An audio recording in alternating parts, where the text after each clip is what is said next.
రాథోడ్‌ని పిల్లలందరూ ఆట పట్టిస్తూ ఉండగా రాథోడ్ సిగ్గుపడుతూ ఉంటాడు.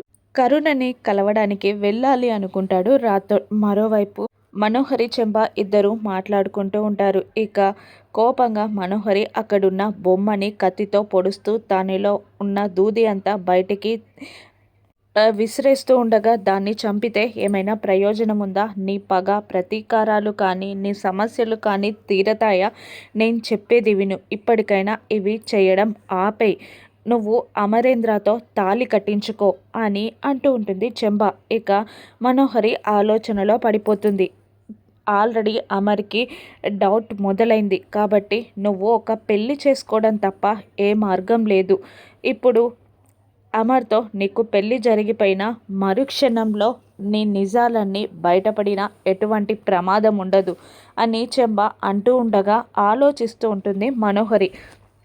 మళ్ళీ చెప్తున్నాను, న్యాచురల్‌గా ఉండాలి. పెళ్ళి జరిగిపోవాలి. ఆడంబరంగా పెళ్లి చేసుకోవాలి.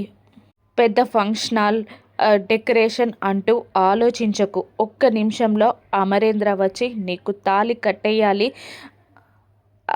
పెళ్ళి జరిగి పోవాలి అంతే అని అంటుండగా, అవును అలాగే చేస్తా. 2 రోజుల్లో అమర్ ప్రశాంతంగా నన్ను పెళ్లి చేసుకునేటట్టు నేను చేస్తా. ఒక్క నిమిషంలో నా పెళ్ళైపోవాలి.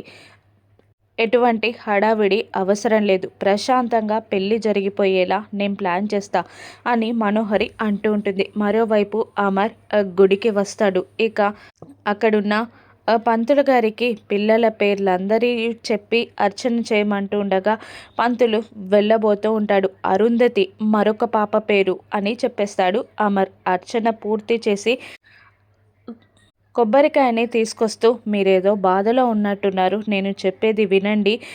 కింద శనీశ్వరుడు ఉన్నాడు. అతని చుట్టూ, ఆ స్వామి చుట్టూ 11 ప్రదక్షిణలు చేయండి అనగానే అలాగే అంటాడు అమర్. మరోవైపు కరుణ, బాగి వచ్చి రాథోడ్ కోసం వెయిట్ చేస్తూ ఉంటారు.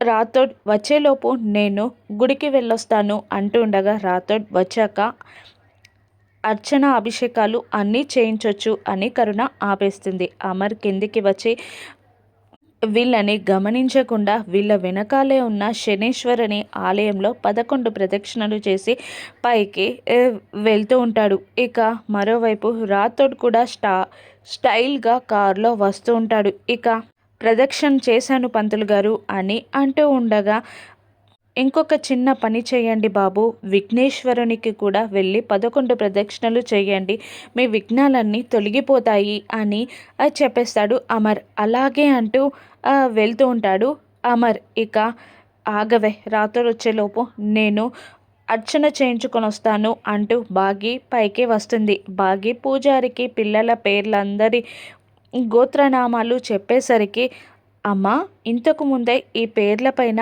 ఒక వ్యక్తి పూజ జరిపించాడమ్మా అనడంతో ఆయన ఎక్కడున్నారు అని అడుగుతుంది బాగి. ఇప్పుడే ఇటువైపుగా వెళ్ళారు అని చెప్పగానే, అవునా మీరు పూజ చేయండి అని అంటుంది బాగి. ఇక దేవునికి దండం పెట్టుకుంటుంటుంది బాగి. అమర్ కూడా విఘ్నేశ్వరుని చుట్టూ ప్రదక్షిణలు చేస్తూ ఉంటాడు. రాథోడ్ స్టైల్గా కార్ దిగి కరుణ దగ్గరికి వస్తాడు. నాకు తెలుసు నువ్వేం చెప్తావో అని అంటూ ఉండగా, నేను చెప్పేది విను ఒక చిన్న మాట అని అంటూ ఉండగా, నాకు పెళ్ళైంది అనేస్తాడు రాథోడ్. అయితే నాకేంటి, నాకు తెలుసు అనడంతో, సరే నీ కోసం సమాజాన్ని, నా ఫ్యామిలీని వదిలేస్తాను, నేను నిన్ను లవ్ చేస్తున్నాను అని అనడంతో, ఏంటి అని గట్టిగా అరుస్తుంది కరుణ. నువ్వు నన్ను అందుకే రమ్మన్నావు కదా అంటూ ఉండగా, మనిషిన్నవాడెవడైనా నిన్ను లవ్ చేస్తాడా?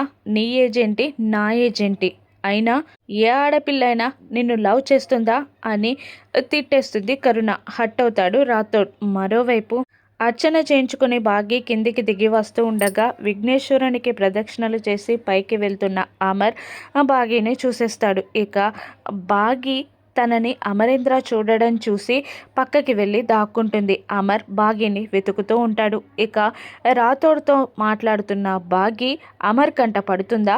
రాథోడ్ బాగి ప్లాన్లో భాగమవుతాడా? రాను ఎపిసోడ్స్లో చూద్దాం. Thank you for watching.